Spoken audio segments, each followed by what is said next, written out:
Women play significant roles in the growth and development of industries across sectors. Despite making up 48% of the global labor force, women only account for 22% of the labor force in the oil and gas sector and 32% in renewables. At levels of leadership in the energy sector, women representation shrinks even further. In recent times, there has been great activism for more women to consider energy sector careers. We join the awareness of this year's International Women's Day. Break the bias. Women must break their own biases to aid others to do same.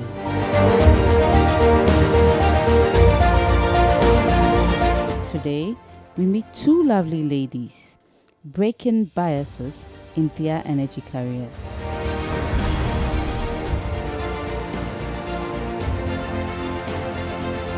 So with me today is Judith Owusu. She is a petroleum geochemist. Did I get that right? Yeah. That's quite a unique career. How did you end up in that role? Okay, well, I actually grew up from a mining town. I was born in Tapa. Okay. So growing up, I always wanted to be in the engineering field. And then I decided to go into reservoir and production engineering. So during my service at GNPC, one of the managers was like, we want to start a geochemistry unit.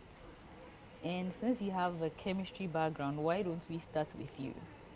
Wow. And that was the first time I heard of geochemistry. I had never in my life heard of geochemistry before. What did you actually study? So I did BSc in chemistry. Okay. And then later MSc in petroleum geochemistry. Okay, after you had the experience. Yes. Wow, how has it been? Well, it's been fun. Okay. It's been fun. I mean, it has its own challenges, but it's been fun. And I hear you're the first female of its kind in Ghana, Well, in the petroleum sector. Well, I don't know of anyone before me. Wow. I don't know of any. And how many years before has me. it been? For petroleum geochemistry, so I've practiced petroleum geochemistry for almost 9 years or 10. Almost 9 years. To 10, yeah. Wow. Yeah. 9 to 10 years. Yeah. And now you have a number of females joining you. Yes. Okay. Yes. So tell us what the whole career has been about. What do we mean by how does somebody understand what a petroleum geochemist does? Okay. So geochemistry is just the chemistry of rocks. Okay. And a petroleum geochemist, a petroleum chemist of rocks. Okay. Okay. So I don't know if we know. I was going to say, as we know, the petroleum that we know is from rocks. Okay. So what a geochemistry does is that, you study the origin, the generation, production, alteration, and migration of oil. So right from the beginning stages of the oil to the end. Okay. Yeah. So that is, you study the life cycle of the petroleum or the oil. Yeah. Okay. So tell us some of the exciting experiences. I mean, should I say, well, it's exciting now, but initially it was tough. Okay. It was tough because I came with a chemistry degree, just chemistry, and I found myself amidst people who had done geology as BSc. So the most challenging part was that I had to use like a year or two to study something that somebody has studied for like 4 years and then mastered in it. So it was a bit of a challenge, but in the end, when I was able to do it, it was exciting. I look back and then I smile, I laugh. Yeah.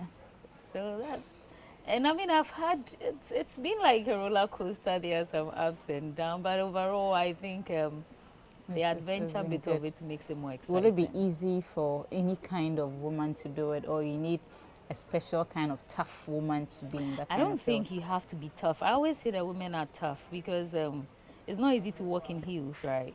Yeah. But we learn to walk in heels. So once you can walk in heels, you can do anything. Wow, I like that.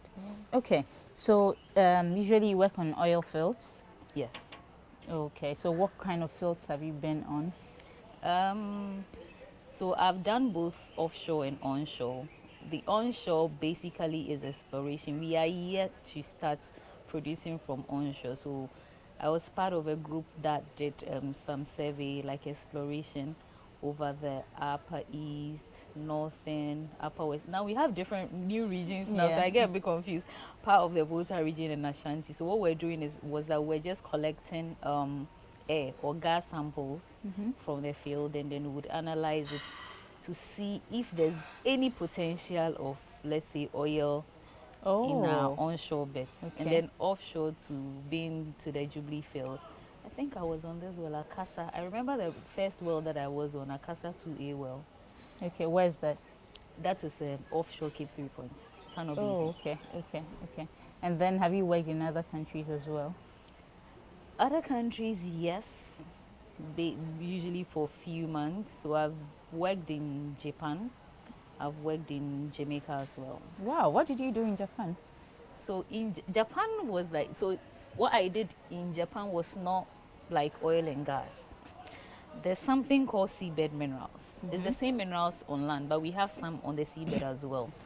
So there's a body in UN called International Seabed Authority.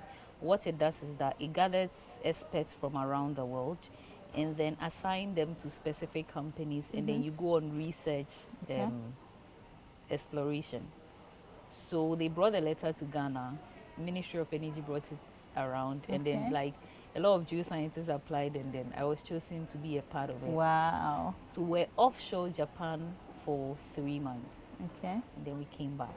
What we're doing was basically collecting mineral deposits from the seabed to know where they are in abundance, and then where at a point where it's of a higher risk to mine them. So we collected the samples, analyzed them, and then gave our interpretation. So you analyzed to know if there's gold, any kind of mineral manganese, in there. and cobalt. Okay, so we have different minerals, and the main ones that usually we explore for are massive sulfides, cobalt-rich manganese crusts, and then I've forgotten the other one. There are 3. Okay. So the one I went on the exploration cruise for was the cobalt-rich manganese crust. Okay. Yeah. Okay. For 3 months. Yeah. You had rich, interesting experiences. What's been the most adventurous one? Okay. So the funny thing is that when we were offshore, there was a tsunami approaching. Wow. And then I asked myself, we're just 2 black people, one guy from Jamaica and myself, and there were a lot of Japanese and then other people. So I looked at him and I was like, you are used to this kind of thing, because Jamaica, their side is a bit unstable. Yeah. Where I'm coming from, there's something like that. I'm like, why do we even find ourselves here? 2 black people. What are we doing here? What are we doing here? So that it was challenging. And we're in the middle of nowhere. We're not even close to Japan. We're closer to Hawaii, rather. In the middle of the ocean, where if something happens, I can't swim. Oh dear. I mean, I can float. Okay. Yeah. So that was one exciting one. And the second thing was that, Japanese, their favorite meal or whatever is raw fish. Okay. We eat sushi outside of Japan, but what is there is way different from what we eat here. It's What we eat here is a big cooked. Yeah. So it's raw. So my first day on the vessel, already I'm on the vessel. The sea is bumpy, so already you're noxious. I was called to go for food, and when I entered the diner, it's like, oh dear. Raw fish, raw meat, raw squid. There was nothing that was cooked over there. I looked at the food, I looked at my interpreter's face, and by the time I realized, I was puking all over whilst people were eating. You don't mean it. You're completely not used to the smell alone. Like, just pull me off. I'm a Ghanaian. We eat spice and cooked meat. Yes, a lot of pepper. Exactly. They don't eat pepper too. They don't eat pepper and salt. They hardly eat pepper and salt. So it's like, that's like picking it from the sea and then eating eating it. They just rub it in vinegar and then eat it. That was tough. So I pretended I'm sure I was you sick lost for a lot week. of weight. I lost weight. I dropped from like, before I went, I was almost like a 16. I dropped to 8. Oh. Yeah. It was hunger. People thought maybe it's not easy. It was hunger. Yeah, I dropped. You've done well surviving it nearly 10 years. Yeah. In various environments and cultures you haven't really experienced before. Yeah. And being a female, does it affect the experience in any way? Are you treated any different? Are you? Well, how would I put it? You are. Okay. You experience the kind of the good and the bad. Because I remember when we started, like in my departments like this, when we have a meeting, the ladies were not many. Now we have a lot of ladies in my department. We're not many. Let's say in a team, you are supposed to make a decision on something. You'll be there and the guys will come and tell you that, oh, okay, so we're asked to do A, B, C, but we've chosen B. We think B is fine. We've decided that's it. That's it. So it's like your opinion. And naturally, that's how guys communicate. They don't sit around the table and then deliberate on it. No, they just, oh, I think we should go with B. And then they've decided and sent. And you feel lost in there. I'm like, I'm also part of the team. Why didn't you ask for my opinion? Oh, you know? And then sometimes you get you do something that you think it's really good and you're like, we were your bantia. Oh God. That comment, oh, we your bantia. That's very unfortunate. I mean, there are sometimes it's so sexist. Come on. They are sexist. I mean, Ghanaians are sexist. I wouldn't take anyone out. So because sexist. You can work hard for something, but they just your bantia. Oh dear. You being a woman and finding yourself amidst men, you are in constant battle with yourself because you feel that your best is not enough. So you always try to go the extra mile to make sure that you've done something that will make them recognize that you are part of them. Yeah. And then sometimes they just downplay it. Wessing it for you. But you've done very well to be in there over a decade.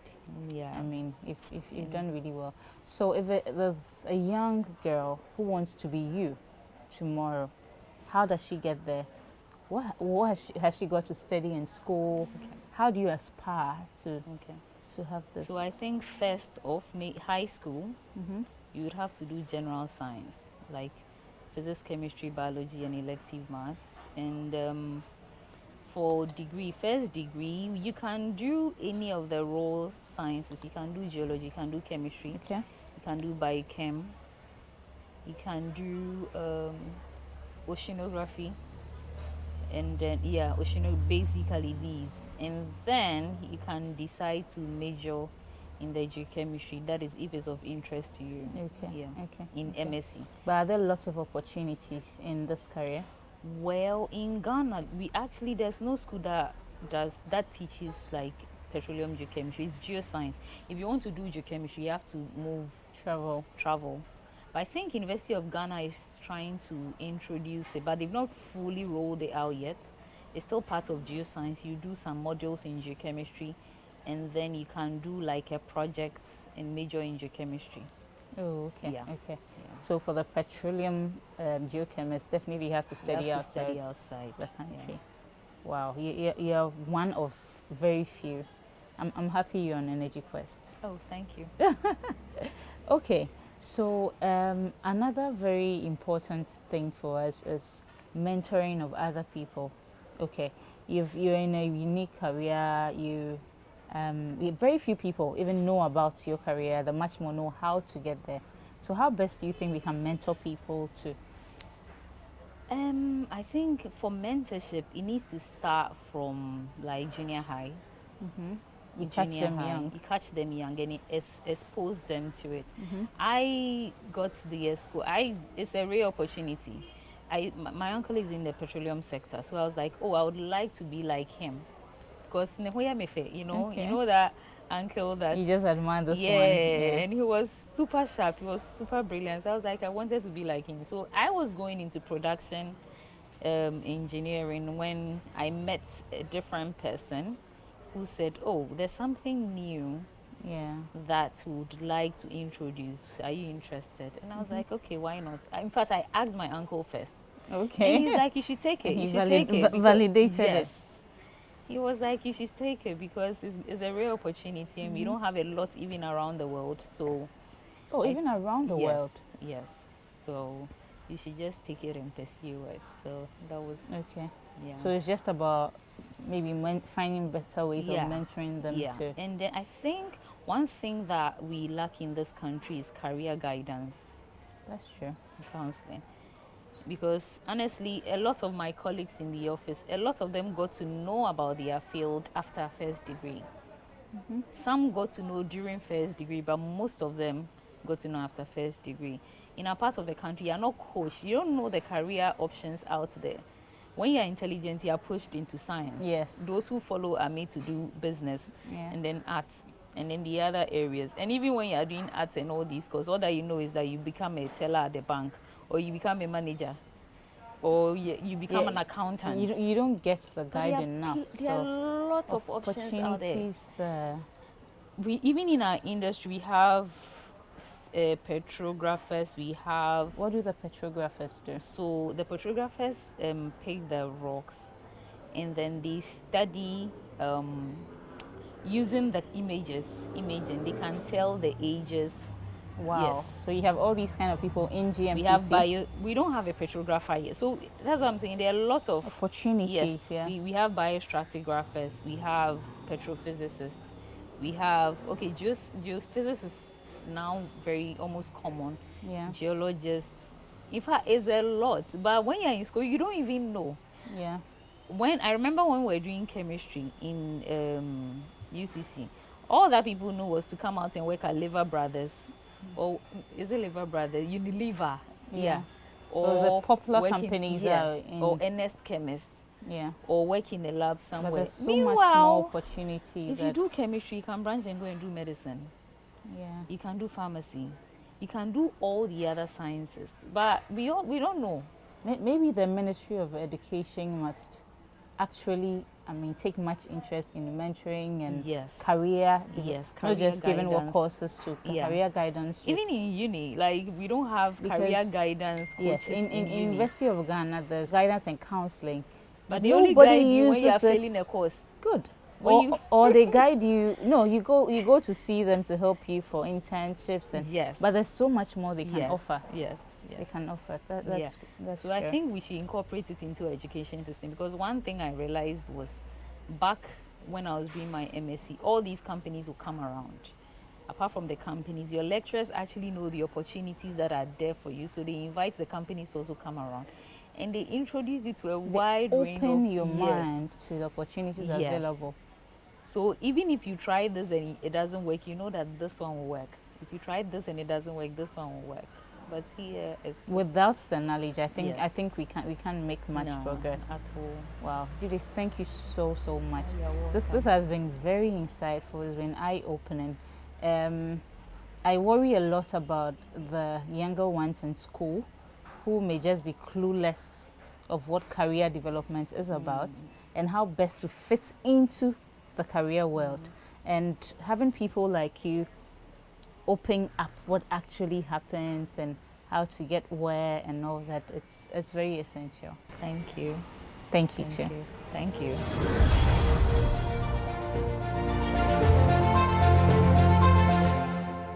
So I want to know a little more about your journey into being an engineer. Yes, can you tell us about that? Yeah, so growing up, I've always loved math and science. And so when it came to picking a career or like occupation options, I looked into something that would, have to do with a little bit of math and science. And that was engineering for me. But the reason why I picked electrical engineering was, my dad, who is a mechanical engineer, he was the one that said, you know what, I've done mechanical, I know what it entails, that kind of thing. But looking at, the situation in our country, you can help through, the electricity aspect of it. So that's why I decided to go. So how did you end up in school in the US? Have you lived there? Did you have a scholarship?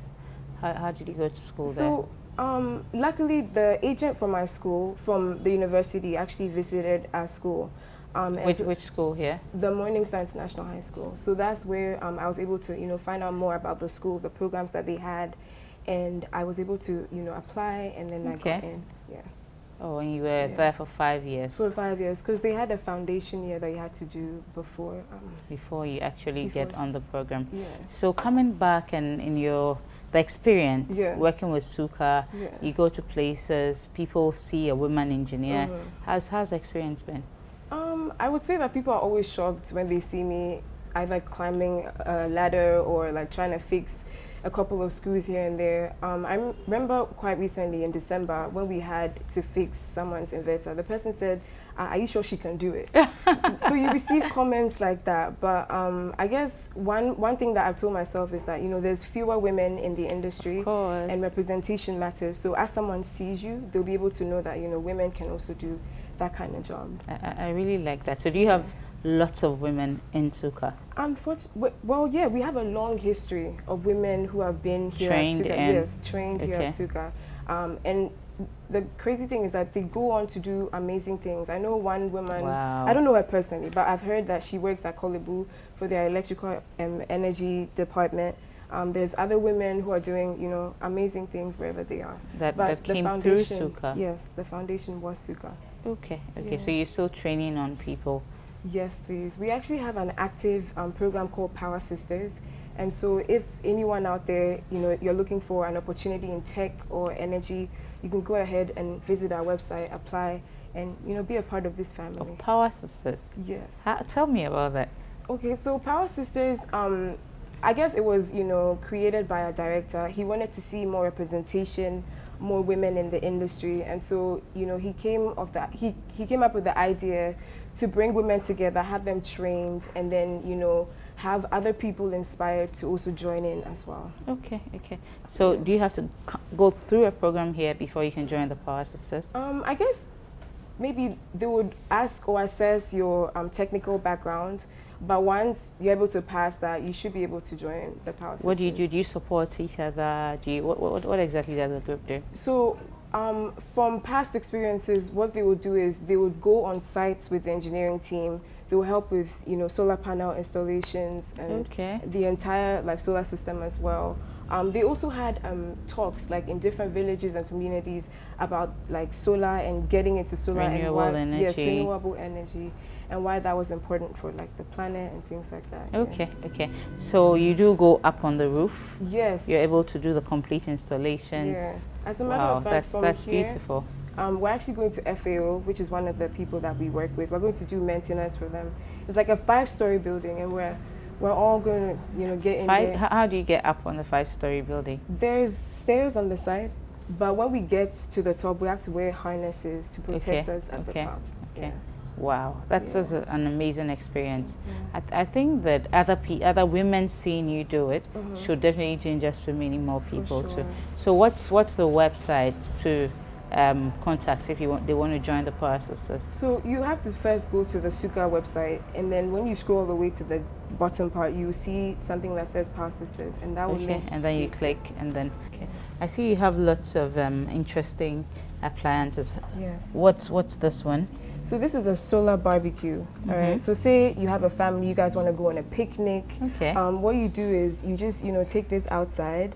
You remove the cover. Does it open? It does open up. So that's where the sun would hit, here, and then heat the food up. Okay. So what you do is you pull this out, and then you put maybe your vegetables, whatever it is, you put it in here, and then you close it and let it cook. Another thing is you can also, heat water up. So what you do is... Yes. So you take this out like that. Okay. You pull this out of it, and then you put your water in there. That does it come out completely? It does, yes. It does, you see. I can, Okay. Do you see that? Okay. Alright, so let's put that You put the water in and you cover it? You cover it. And how long does it take to heat up? I think it should take 15 to 30 minutes to heat up. Oh, wow. This is interesting. Yeah. Okay, so that's the solar wiring stuff in there. Okay.